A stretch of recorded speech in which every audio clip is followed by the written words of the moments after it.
Salah satu hal yang menjadi problem utama untuk umat muslim di Korea adalah tentang makanan. Saat dia masuk Islam, lingkungan sekitar tidak memberikan hal negatif guys. Namun berbeda kalau udah di sosial media. Nah, di situs Chongwade itu ada seorang yang telah membuat petisi supaya pembangunan masjid itu dapat dihentikan.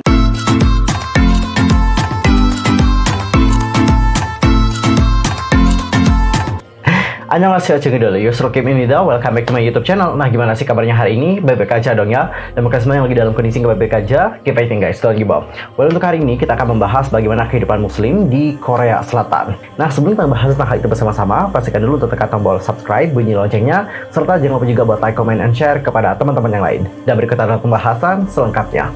Guys, pernah nggak sih terlintas di pikiran kalian kalau kalian tuh pengen banget bekerja di Korea? Mungkin dikenakan gajinya yang lebih gede kali ya dari Indonesia. Habis itu kalian juga pengen kuliah di sana supaya kalian ini dapat tahu lah gitu gimana budaya di sana dan juga mempelajari berbagai hal lainnya. Habis itu kalian juga pengen jadi idol K-pop. Aku kan seorang muslim. Nanti kalau di Korea sana gimana nih kehidupanku? Karena seperti yang kalian tahu juga bahwa jika kita tinggal di lingkungan yang minoritas nih ya kan, kita sebagai minoritasnya itu pasti berbeda dong dengan kita yang tinggal di lingkungan mayoritas.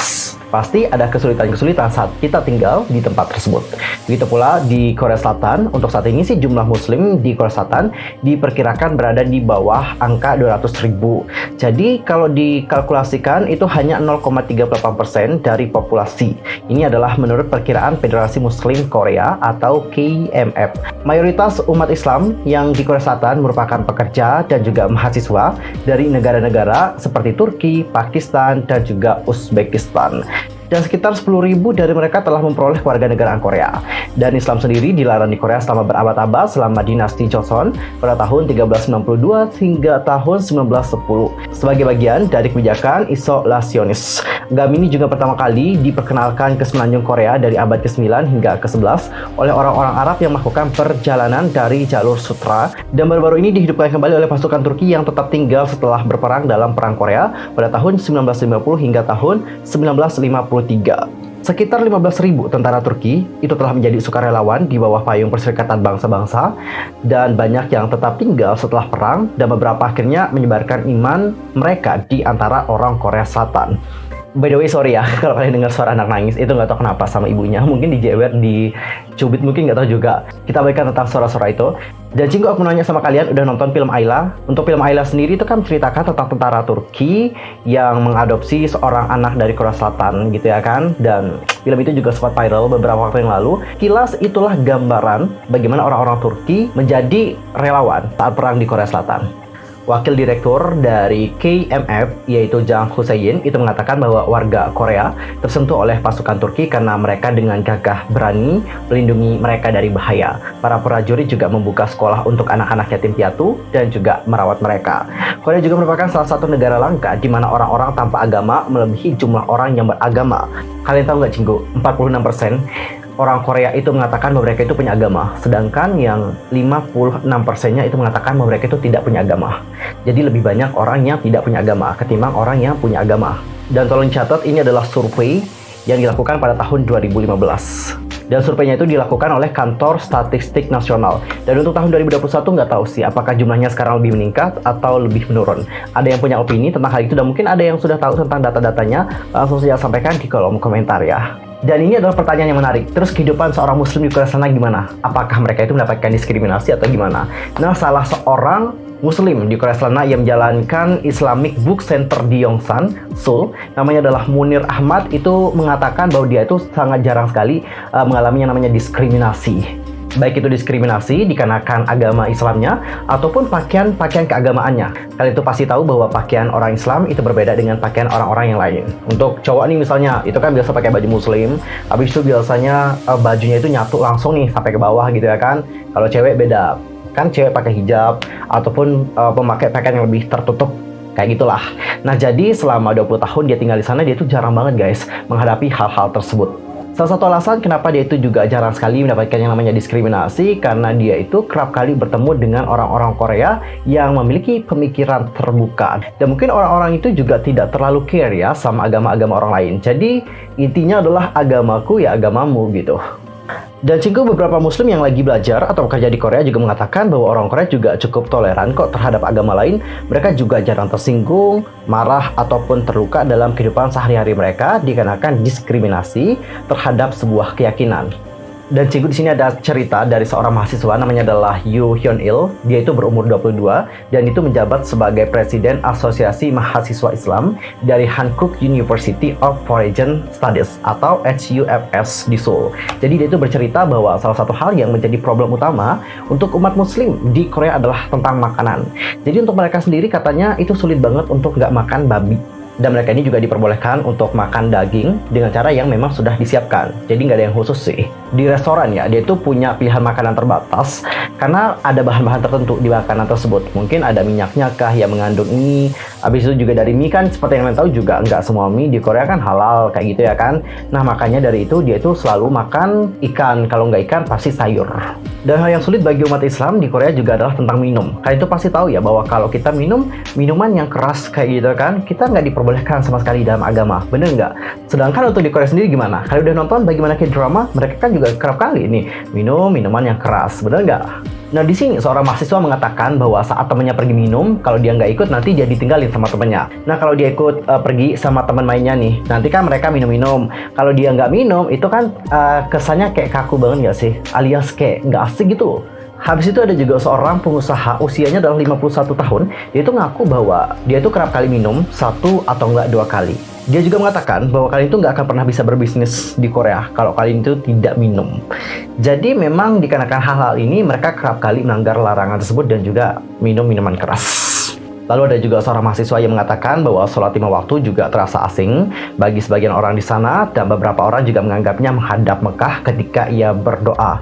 Namun kekhawatiran terbesar mereka adalah persangka terhadap agama Islam. Ketika melihat lebih dekat sama dengan netizen lain pada umumnya, orang Korea lebih terpapar media dan juga budaya Amerika yang memiliki bias psikologis terhadap Islam yang dianut secara luas di Timur Tengah. Buat yang sering nonton bagaimana kehidupan orang muslim di Amerika dan juga negara-negara yang minoritas, kalian itu pasti tahu bagaimana kehidupan seorang muslim di sana. Mereka kerap kali dianggap sebagai orang-orang teroris dan juga berbagai anggapan lainnya yang menurut aku ini juga sangat menyakitkan. Makanya aku itu sangat takut banget untuk bepergian ke luar negeri yang mana di negara tersebut Islam itu menjadi minoritas. Aku paling takut banget ke negara-negara tersebut. Kenapa? Karena aku takut akan sulit untuk melakukan ibadah, makan, dan juga sebagainya. Itu sih yang menjadi ketakutan aku, kenapa aku itu nggak memiliki niat untuk ke Korea untuk saat ini. Makanya aku juga terus mempelajari bagaimana kehidupan orang muslim di sana dan juga seringkali melihat bagaimana pengalaman-pengalaman orang-orang Islam yang berada di Korea. Jadi supaya nanti pas kita ke Korea itu nggak kaget dan juga kita dapat tahu lah gitu, di mana tempat cari makan yang bagus dan juga sholatnya di mana gitu sih guys. Dan gambaran paling kuat tentang Arab dan juga Islam bagi orang Korea adalah tentang terorisme. Dan berdasarkan survei yang dirilis oleh Profesor Kim Soo-won dari Interpretasi dan juga Terjemahan Arab di Hankuk University of Foreign Studies. Survei ini dirilis pada tahun 2016, tetapi persepsi tersebut tidak banyak berubah bagi banyak orang Korea. Contoh nih seperti Daud Kim. Daud Kim juga demikian. Saat dia masuk ke Islam, lingkungan sekitar tidak memberikan hal negatif guys. Namun berbeda kalau udah di sosial media. Ia melihat banyak sekali komentar negatif dan beberapa muslim Korea lainnya juga menolak untuk diwawancarai. Mereka mengatakan nantinya mereka dan juga keluarganya itu akan menderita dikarenakan komentar-komentar kebencian setelah wawancara online yang dilakukan oleh media-media lokal. Nah Cinggu, jika sebelumnya umat muslim di Korea kalau di dunia nyata atau realita itu jarang sekali mendapatkan komentar negatif gitu ya kan, tapi untuk sekarang ketika Islam ini mulai meningkatkan kehadiran mereka di Korea, mungkin dengan cara menciptakan tempat-tempat ibadah barulah muncul konflik juga. Dua orang muslim yaitu Imtiaz Mahmud dari Bangladesh dan juga Ahsan Uslah dari Pakistan yang merupakan peneliti dari pasca doktoral di Kyungpook National University di Daegu, itu juga jarang menghadapi diskriminasi sebenarnya selama 7 tahun mereka tinggal di Korea. Namun tahun ini mereka menghadapi konflik seputar pembangunan masjid mereka di kawasan pemukiman di Daegu.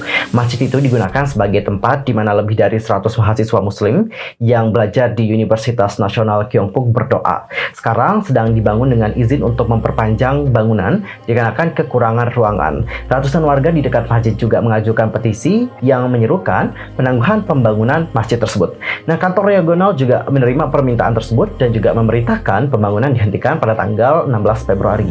Bulan lalu, pengadilan menangguhkan sementara perintah untuk menghentikan pembangunan masjid dan ini kembali menuai reaksi dari warga.